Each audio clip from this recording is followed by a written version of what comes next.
I watched a movie years ago called Clear and Present Danger with Harrison Ford.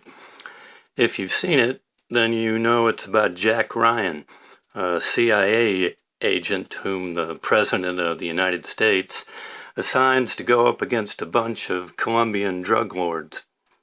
Ryan has some idea of doing this legally, but his partner Ritter has a better idea. Ritter sets up a covert military operation behind Ryan's back. By the time Ryan finds out about it, a lot of bombs have exploded and a lot of people have died. Almost getting himself killed, he winds up in the Oval Office with a nasty-looking cut over his right eye, confronting the president about his part in the scandal. The president denies it at first, but when Ryan announces his intention to take what he knows to the Senate Oversight Committee, the president's face goes slack. Then the president begins to grin and says, "You're not going to do that, Jack. You've got yourself a chip in the big game now. You're going to tuck that away. You're going to save that for a time when your own life is on the line.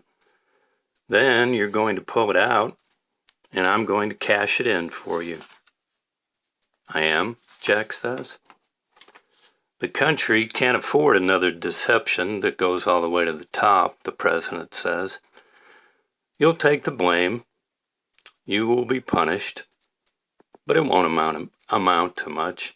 A slap on the wrist. You know, Jack, the old Potomac two-step." To which Ryan replies, "I'm sorry, Mr. President. I don't dance." Now, that's a great line. But the only reason it worked was that Ryan took no pleasure in saying it. He looked miserable through the whole movie. Even at the end, when he raised his right hand and swore to tell the truth, the whole and nothing but the truth to the Senate. If he'd been enjoying himself at that point, it would have ruined everything, because then he would have been the object of his own devotion. Instead, he came across as a servant of the truth, which was more important to him than his own comfort, safety, or reputation. What happened after the credits rolled was anybody's guess. Maybe he ended up discredited and disgraced by a Senate that supported the president instead of him. But I don't think that would have mattered to Jack. He didn't want to be a hero. He wanted to serve the truth. I'm giving you this extended movie review because I think it will get you in the mood for our story from Daniel. He tells a similar story about 3 Jewish princes named Meshach, Shadrach, and Abednego, Persian names given them by King Nebuchadnezzar. Their real names were Hananiah, Mishael, and Azariah. Daniel describes them as 3 young men without physical defect and handsome, versed in every branch of wisdom, endowed with knowledge and insight. The king special ordered them from Jerusalem after he sacked the holy city, along with a bunch of other young nobles whom he meant to train for his court. He brought them to live in the royal palace, taught them Persian literature and language, and fed them from the royal table, or he tried to. Daniel and his 3 friends stood out from the others because, well, they refused to eat the king's food. Why? Because it wasn't kosher. Although they were conquered princes from a land that was no more, they remained loyal to their ways. They asked for plain vegetables and water, and they got it. And when the king examined them after 3 years of training, he found them the brightest and the best of the young princes from Israel. he appointed them to his court and relied on their counsel. Eventually, he made Daniel governor of Babylon and put Shadrach, Meshach, and Abednego in charge with him. The kosher food thing should have warned the king that his princes had other loyalties. Sometime later, the king erected a huge golden statue in Babylon, 9 feet wide, 90 feet high. He invited every VIP in Persia to the dedication ceremony. He hired a huge band to play. And when the day came, his herald told all the guests what to do. When they heard the band strike up, they were to fall down and bow before the god and worship it. Anyone who failed to do so would be thrown at once into a furnace of blazing fire. If you've ever taken a pottery class, then you've got a good idea of what the furnace looked like. It was a large brick kiln with one opening at the top and another at ground level, big enough for 3 to 4 people to walk around in it when it was cold, and big enough to cook the same number of people when it was hot. Death by fire was a common enough punishment in those days. There were probably as many human bones in the furnace as there were pottery shards. Everyone there that day for the dedication knew the king meant business. So the furnace was stoked, the band began to play, and everyone who heard it fell on their faces. Everyone, that is, except Shadrach, Meshach, and Abednego, the ones the king had set above all the rest. They stood there, while everyone else lay face down in the dirt.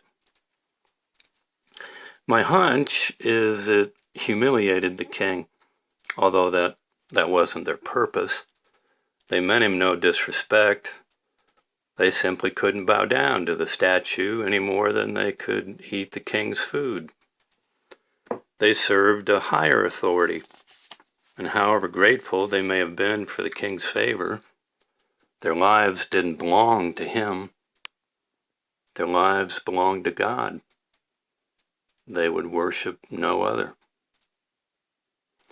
In a rage, the king ordered them to the front of the crowd and explained the procedure one last time. When the band played, they were to fall down before the god and worship it. They could do that, or they could roast in the king's own handmade hell. It was their choice. According to Daniel, they answered in unison, "We're sorry, Mr. President. We don't dance." They were saved, of course. The king was panicked by the presence of a 4th person inside the furnace. Someone he didn't put there. Someone who looked for all the world like another kind of God.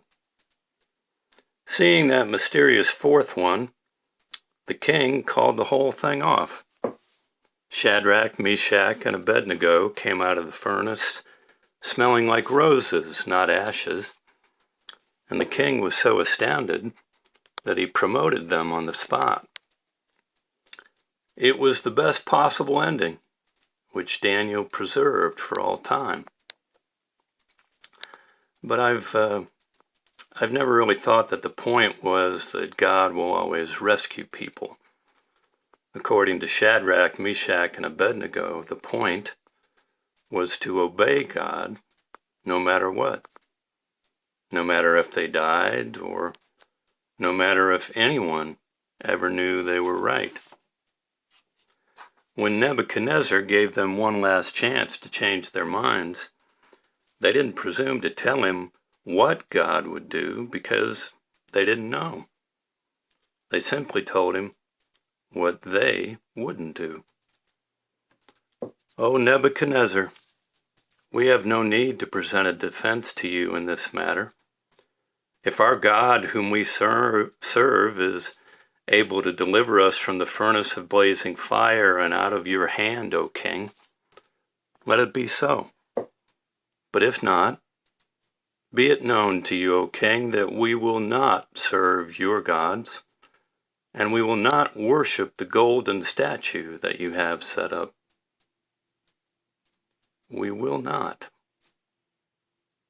3 stubborn and faithful human beings declared what they would not do.